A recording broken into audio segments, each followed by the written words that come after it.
Hi. Hi. It's your turn. It's my turn. Hello, this is Megan. Hello, this is Kara. Greetings of the day. Greetings and salutations. It reminds me of Little Women. Why? I don't know. It just makes me think. Because it's like an old-fashioned word. Yeah. Salutations. Salutations. This is Witch's Magic Murder Mystery. The podcast. Not Little Women. Not Little Women. But we probably could reenact it. I mean, my name is Meg. Just call me Marmy. I don't know. Marmy. Beth, Joe, Meg, and... Oh, what's the other one? Amy. Yep. Yeah. Anyway, hi. Hey. This podcast has absolutely nothing to do with Little Women or literature. It doesn't. It doesn't. I'm not good at any of those. Megan is, but... I like the literature. She does like the... She's good at the literature. So we're here today with... I have another local story. It's exciting. Yay. Yeah, I love it. And it's a mystery. We're here for it. This is a local Louisville story. Louisville. Let's have a discussion about Louisville and how you say it. Louisville, Louisville. Louisville. Yeah. I say Louisville. I say Louisville. Well, that's because we're from Yeah. Kentucky and we know how it works. Yeah. Do you all know how it works? Yeah, a lot of you do. I know a lot of you are Kentucky people, but that's how you say it. Louisville. Louisville. Don't pay attention to how it's spelled. Don't worry about it. Like Louisville. Versailles. Oh, yeah. Don't go there. I love it when Siri is like, Versailles. And I'm like, no. No, that's Versailles. Take a step back, Yeah. Siri. Just settle down, Siri. Versailles. Okay. Yep. So, Louisville. Here all right? we are. So, let me tell you a story. Okay, I'm ready. All right. On April 23rd, 2016. Okay, so not long ago. Not long ago. David Nee of Ohio and his girlfriend, 26-year-old Raquel Bain, took a 3-hour drive to Louisville, Kentucky. And they were planning to go to Waverly Hills. Oh. They had tickets for a guided tour. Oh. Which someday we're going to do How a big fun. episode on Waverly Hills. While there. Yes. No. Let's all go. Yeah. When COVID's over, let's all meet up. Someday when we're able to do those things, we should definitely all go. Yes. That'd be so freaking fun. All 5 of us. No. The 2 of us and our 3 listeners. No, I'm just kidding. We have a lot. It's really exciting. We're really proud of you all for sticking with us. Yeah. we're proud of you for listening. David had a degree in criminal justice, and at the time, he was in the middle of an application process to begin works as a corrections officer. Okay. And Raquel was the mother of a 1-year-old son, and she was, also a surgical assistant at a Dayton hospital. Look at her. Where she was known as Rocky. Oh, I love it. I do too. In high school, she was known for being gutsy, and like one of her friends told a story about how they would go car surfing, which I'm just like, absolutely not. And she was one of the first of their crowd to go car surfing. My God. I didn't know people actually did that outside of the movies. Yeah. Apparently in Ohio they do.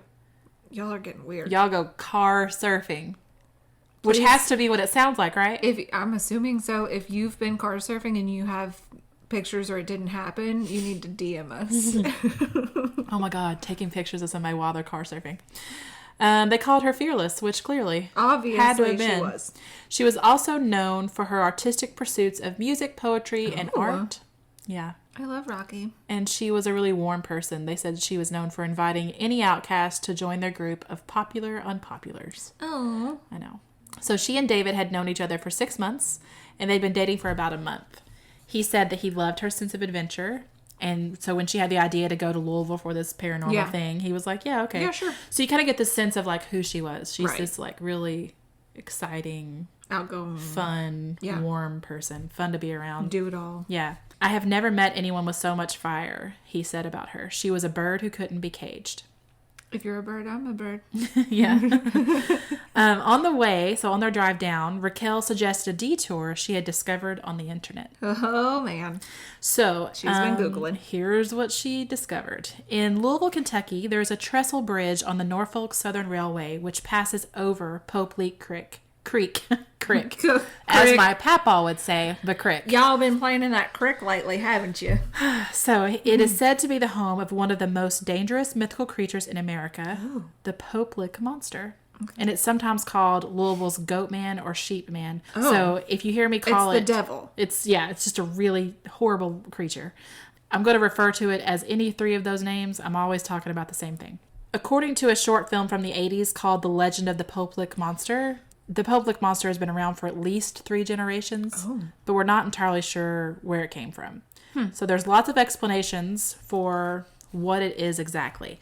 According to the Sierra Club, the Poplick monster is a circus freak from the late 19th century who escaped when lightning struck the circus train as it crossed over the creek, and it left him as the sole survivor. Oh. That's my favorite because it's the most like cinematic answer. Yeah. Okay. In 2014, local historian David Domain told Louisville's Wave News that the Goatman Poplick monster was born from a deal with the devil. According to him, the Goatman arose as a tale of a local farmer back in the day. He tortured a herd of goats for Satan and signed a contract with him and forfeited his soul. In the process, he was converted into this terrible creature that was sent to live under the trestle. That sounds like old troll under the bridge. It sounds like a bad B horror movie. Yeah. No, that's the I smell the blood of an Englishman. That's okay. Wrong one. That's a giant. It's the opposite of a troll. He's in the beanstalk. Yes. Not trolls. Maybe the troll lived under the beanstalk. Different, less scary legend. I don't know. Didn't he eat people? I don't know. I thought I could only picture the Mickey Mouse version, and he seemed really sweet in that one. He didn't eat people in that one. No. Okay. Other origin stories of the beast include a local farmer becoming much too familiar with his goat. Stop it. That's a whole different kind of movie. Stop it. Other stories had the beast being an old chemist. Okay, I only saw this mentioned once, but I included it anyway. An old chemist who became a recluse after his face was horribly burned in an explosion. And the last one I found was just a strange hermit living in an old shack. That's just no answer. It's just that old guy, the weird looking guy up on the bridge. The weird man that throws cans at you if you walk too close to his house. So the monster has the body of a man and the lower torso of a goat or a sheep. His legs are really muscular and they're covered in coarse dark hair. His face is super white with wide set eyes, a hooked nose, and short horns protruding from its forehead. He has long, greasy hair, the same color as the fur on his legs. So he's like Thomas from Lion, the Witch, and the Wardrobe. Okay, I don't know. I've never seen it. I know. We're done. I'm done. Guys, I'm leaving. See ya. And that's the end of the podcast. Thank you for listening. We broke up. Goodbye. We broke up. Goodbye. Goodbye. Goodbye. I'm back. I'm staying. And we're reunited. What a great story. 10-second rebound, right? So, yeah, I've never seen it, but I believe you. If you say that that's what it looks like, then that's what it looks like. Okay. So picture whatever Kara just said. Yep. Some say the Goatman uses hypnosis or some sort of siren call to lure people onto the train tracks, and then they're hit by oncoming trains. In other stories, he drops he's a down. Siren now too? Yes. Okay. He's lots of things. Okay. Because in other stories, he drops down onto passing cars from within the trestles. With his hooves? That's going to leave some damage. Yes. Okay.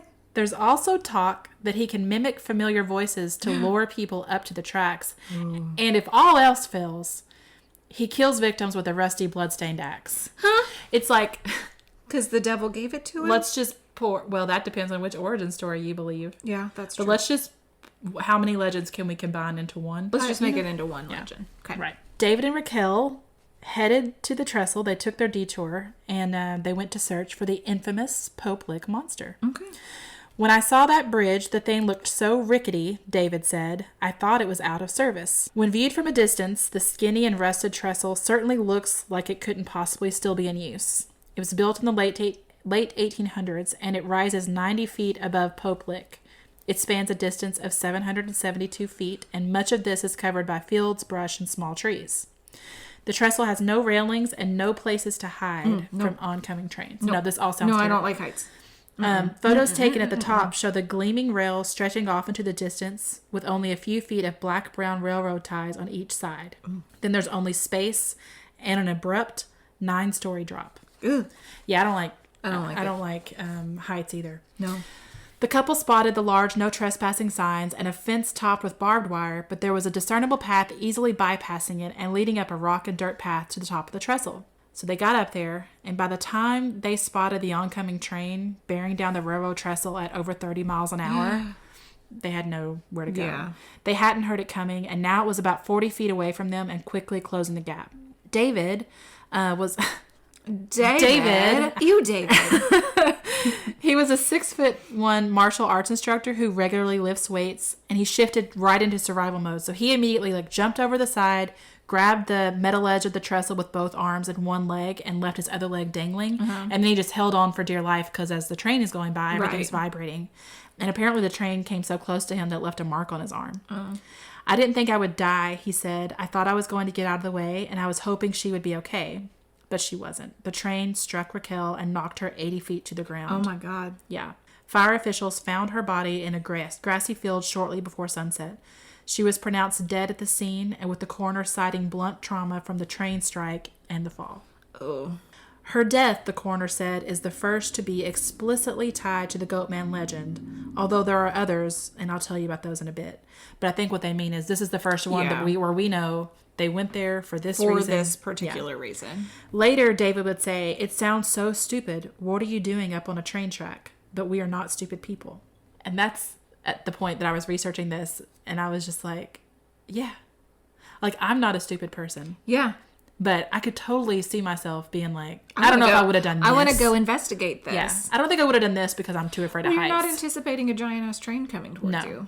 And it looks like there's several mentions in the articles I read where they talk about nobody people who don't live around there look at this and they think it's not still operational. Right. Because more often than not, even around here, I'll see railroad tracks and I'm like, I have no idea if train there's anything comes here or not anymore. Yeah. To a certain kind of young adventurer, the legend of the Pope Lick monster is irresistible. Denise Harris, a Louisville local, said her nieces and nephews have climbed the trestle looking for the beast. The Goatman, when they climb up on the trestles and they cross it, she said, he's supposed to come out. And although the trestle is old, it's still very much in use. That movie that I mentioned earlier, when it came out in 1988, representatives for the Norfolk Southern Train Company feared it would erode the safety efforts in place to keep people off of the trestle. So I'll tell you a little bit more about that. But they do have lots of warning signs and there's a fence, But even with all of that, there's been several accidents and deaths and they assume. Yeah. I think they kind of assume anybody up there, that's why they're there. Yeah. Because why else would you be up there? For that reason, the Pope Lick monster holds the tragic distinction of being one of the most dangerous mythical animals in North America.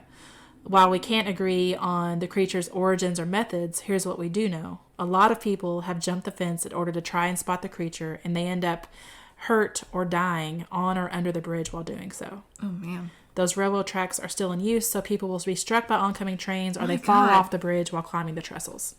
No one, of course, has ever seen the beast. That would only get in the way of the myth, Right. Psychological studies tell us that such myths or urban legends are often rooted in some long-forgotten basis in fact. So who knows if, a long time ago, 3 generations ago, somebody saw some weird whatever up there. Right. Exaggerated stories are repeated so often they begin to seem true. Facing the Pope Lick monster and even walking across his trestle became a teenage rite of passage in the area, particularly during Halloween. It was notably popular among high school students from nearby Jeffersontown, but other high schools and even local colleges were known to have kids who it was just the thing you did. And in Lancaster, where I grew up, there was stuff that we did too. There's a whole section of town that's kind of abandoned, and it's you go out there and you go through those houses and it's spooky and it's just to scare yourself. Oh yeah. And you never think about an old man living in that house that's half goat. Exactly. With an axe and a siren's voice. Yeah. To quote longtime Fisherville resident Martha Williams, there would just be mobs of kids out there near the trestle and climbing up on it. It used to be a favorite thing to do. The boys would con the girls into it, and most of the ones that came out here weren't locals because the locals knew better. Yeah. There is a common misconception that the trestle is abandoned and no longer used. In reality, the bridge carries a major rail artery into Louisville. Oh. Heavy freight trains cross the bridge several times a day, so it's easy for someone to get caught on top of it while an oncoming train is coming down towards them. The Norfolk Southern Railway has urged citizens not to climb the trestle, saying if caught, they would be arrested. Oh.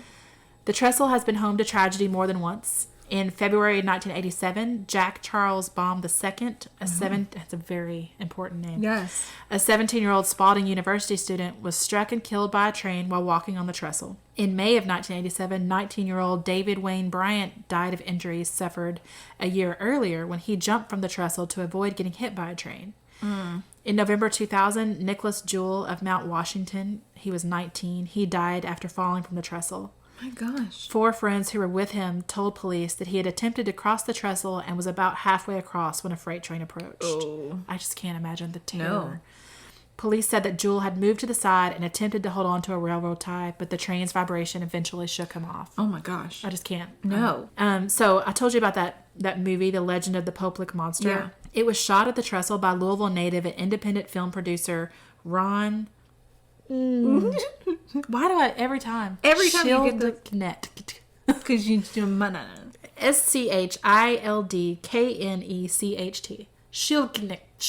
Schildknecht. Okay. That sounds great. That's it. That's whatever you just did.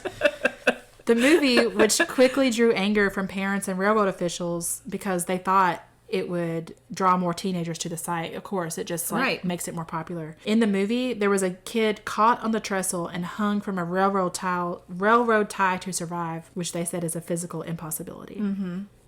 So it kind of glorifies the whole thing. Right.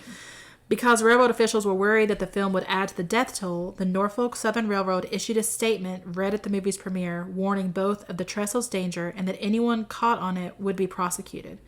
Soon after the movie's debut at the Louisville Uptowns Theater and the death of the teenagers, police security increased. Ooh. They put up a tall chain-link security fence at the base of the trestle and danger signs and private property and keep off. Like, they're doing everything they can to be like, don't do this. Yeah, don't climb here. And later someone would paint JC, I love and miss you across the concrete base in tribute to that first one I mentioned, Jack Charles Baum II. The second. So most recently, in May of 2019, 15-year-old Savannah Bright was at the trestle with friends when a train hit her and another girl, and she was pronounced dead at the scene. A year earlier, her father had told his daughter to stay away. He's like, I explained to her that there's this legend. Mm-hmm. I was like, it's not true. Don't give it any thought. Don't go up there because it's a no-win scenario. Right. And she went anyway, which is really, she was 15. Yeah. This is just last year. My God. Hugh McCormack, the manager of special investigations for the Railroad's police department, said the area is one of the only places he knows that has such an alluring angle to it. I can't think of another area. It's something you'd have to say is special to the Louisville area where it's become such a story they want to follow it. Mm. They have to realize they can't come on private property search for anything. The only way to be on our property is if you're with us. And he works to educate people about the dangers of trespassing on railroads, saying that people can be cited or arrested on a misdemeanor if they are found at the trestle. Oh my God. So while there are signs that read no trespassing on the fences around the railroad, the signs are hard to see at night. Yeah. And the local news station also found part of the fence bent back in a position far enough for people to get in. Oh. So you would think they'd put more money into protecting the area. It says that, like, they were like, the railroad says the loss of lives on the track is concerning, but there have been no major changes to the safety of the track. Jeez. It's extremely stressful, especially to our engineer and conductor on those trains. Right. McCormack said, yeah. Can you imagine being that? Oh, God. You have to see it, and you know what's going to happen, and there's nothing you can do. Stop it. You can't stop it. No. They try to do everything they can to let people know they're coming through, trying to let people understand they can't stop fast. Yeah. There are at least 2 signs warning visitors that it is an active train trestle, as well as a fence blocking entryway, which I've probably said about 30 times. Right. So just as a warning, you guys, there is an 8-foot fence with chains, bolts, and keep out signs to keep everyone off. Don't go there. Yeah, don't. It's not safe. Worth it. So I feel like that's the whole thing with this story is, like, at this point, you've got to know, you have to have heard the stories, you know the danger of going up there and people have died. Right. But it's almost like the fact that people have died just makes it more alluring. Yeah. And so how do you... Yeah. Well, and it's probably not haunted by this ghost man. It's haunted by all these people that have died there. Right. So it's not that the Poplick monster is dangerous. It's just that the story itself is so dangerous. And that's like... It's what's made it. That's why they call it the most dangerous creature. Yeah. It just makes it worse. Oh my God. So, like, how if the allure is the fear part, right?